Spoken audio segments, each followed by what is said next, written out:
Clip number 623۔ اس clip میں آپ انشاءاللہ قرآن پاک کی سورہ ابراہیم کی آیت نمبر 34 سے 35 تک کی تلاوت، ترجمہ اور تفسیر قرآن صراط الجنان سنیں گے۔ بسم اللہ الرحمن الرحیم۔ ترجمہ: اللہ کے نام سے شروع جو نہایت مہربان رحمت والا ہے۔ وَآتَاكُم مِّن كُلِّ مَا سَأَلْتُمُوهُ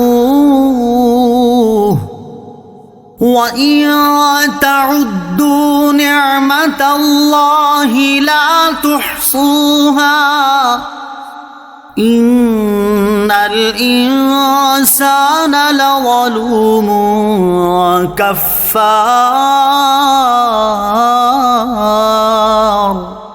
ترجمہ: اور اس نے تمہیں وہ بھی بہت کچھ دے دیا جو تم نے اس سے مانگا، اور اگر تم اللہ کی نعمتیں گنو تو انہیں شمار نہ کر سکو گے، بے شک انسان بڑا ظالم ناشکرا ہے۔ وَآتَاكُم مِّن كُلِّ مَا سَأَلْتُمُوهُ، اور اس نے تمہیں وہ بھی بہت کچھ دے دیا جو تم نے اس سے مانگا۔ اس سے پہلی آیات میں اللہ تعالیٰ نے اپنی ان عظیم ترین نعمتوں کا ذکر فرمایا جو اس نے اپنے بندوں پر فرمائیں، اور اس آیت میں یہ بیان فرمایا کہ اللہ تعالیٰ نے اپنے بندوں کو صرف یہی نعمتیں عطا نہیں کی بلکہ ان کی بے شمار منہ مانگی مرادیں بھی پوری فرمائی ہیں۔ مفسرین نے اس آیت کے مختلف معنی بیان فرمائے ہیں۔ نمبر 1، تم نے جو کچھ اللہ تعالیٰ سے مانگا اس میں سے کچھ اللہ تعالیٰ نے اپنی مشیت اور حکمت کے مطابق عطا فرما دیا۔ نمبر 2، اللہ تعالیٰ نے انسان کو ہر وہ چیز عطا کر دی جس کی اسے حاجت اور ضرورت تھی، چاہے اس نے سوال کیا ہو یا نہ کیا ہو۔ نمبر 3، تمہیں ہر وہ چیز عطا کر دی جس کی تمہیں ضرورت تھی اور تم نے اس کے لیے زبان حال سے سوال کیا تھا۔ وَإِن تَعُدُّوا نِعْمَةَ اللَّهِ لَا تُحْصُوهَا، اور اگر تم اللہ کی نعمتیں گنو تو شمار نہ کر سکو گے، یعنی اللہ تعالیٰ کی اپنے بندوں پر نعمتیں اتنی زیادہ ہیں کہ اگر انہیں کوئی شمار کرنا چاہے تو ان کی کثرت کی وجہ سے انہیں شمار ہی نہیں کر سکتا۔ یہاں نعمت الہی کے حوالے سے ہم احیاء العلوم کی روشنی میں صرف ایک مثال بیان کرتے ہیں، اور اسی سے سمجھ لیں کہ ہر چیز میں اگر اللہ عز و جل کی نعمتوں کو شمار کرنے لگیں تو عین الیقین کے طور پر یہ بات سامنے آ جائے گی کہ ہم اللہ تعالیٰ کی نعمتوں کو گننا چاہیں تو گن نہیں سکتے۔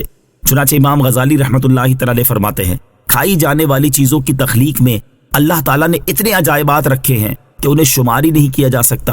صرف گندم ہی کو لے لیجئے کہ جب تمہارے پاس کچھ گندم ہو اور تم اسے کھاتے رہو تو وہ گندم ختم ہو جائے گی اور تم بھوکے رہ جاؤ گے، لہٰذا تمہیں ایسا کام کرنے کی حاجت ہے کہ جس سے گندم کے دانے اتنے زیادہ ہو جائیں کہ تمہاری ضرورت کو کافی ہوں، اور وہ کام گندم کو کاشت کرنا ہے۔ اس کی صورت یہ ہوگی کہ تم گندم کے دانے کو ایسی زمین میں ڈالو جس میں پانی ہو، اور وہ پانی زمین سے مل کر گارا بن چکا ہو۔ پھر صرف پانی اور مٹی ہی کافی نہیں، کیونکہ اگر تم اس گندم کو ایسی زمین میں چھوڑ دو گے جو سخت اور باہم متصل ہو تو ہوا نہ پہنچنے کی وجہ سے گندم اگے گی ہی نہیں۔ لہٰذا ضروری ہے کہ گندم کا دانہ ایسی زمین میں چھوڑا جائے جو نرم اور پلپلی ہو تاکہ ہوا اس میں داخل ہو سکے۔ پھر ہوا خود بخود حرکت نہیں کرتی، لہٰذا ایسی آندھی کی ضرورت ہے جو ہوا کو حرکت دے اور اسے زور زور سے زمین پر مارے تاکہ وہ اس کے اندر چلی جائے۔ پھر اگر بہت زیادہ سردی ہو تو یہ سب کچھ فائدہ نہیں دیتا، لہٰذا بہار اور گرمی کی ضرورت ہوئی۔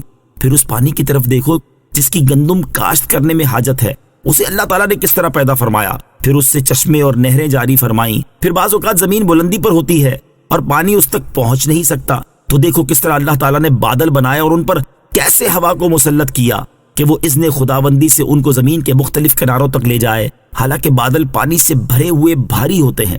پھر کس طرح اللہ تعالیٰ ضرورت کے مطابق بہار اور خزاں کے موسم میں بارش برساتا ہے، اور دیکھو اللہ تعالیٰ نے کس طرح پہاڑ بنائے جو پانی کی حفاظت کرتے ہیں اور ان سے بتدریج پانی نکلتا ہے۔ اگر یکدم پانی نکلے تو شہر غرق ہو جائیں اور جانور وغیرہ ہلاک ہو جائیں۔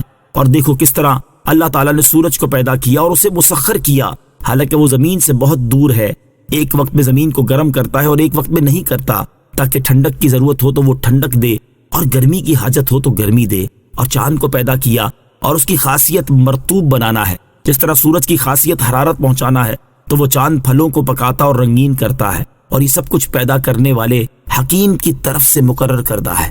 اور آسمان کے تمام ستاروں کو کسی نہ کسی فائدے کے لیے مسخر کیا گیا ہے، جس طرح سورج کو حرارت دینے اور چاند کو رطوبت دینے کے لیے مسخر کیا گیا ہے۔ خلاصہ یہ ہے کہ ان میں سے ہر ایک میں بے شمار حکمتیں ہیں جن کا شمار کرنا انسانی طاقت سے باہر ہے۔ وَإِذْ قَالَ إِبْرَاهِيمُ رَبِّ اجْعَلْ هَذَا الْبَلَدَ آمِنًا وَاجْنُبْنِي وَبَنِيَّ أَن نَّعْبُدَ الْأَصْنَامَ۔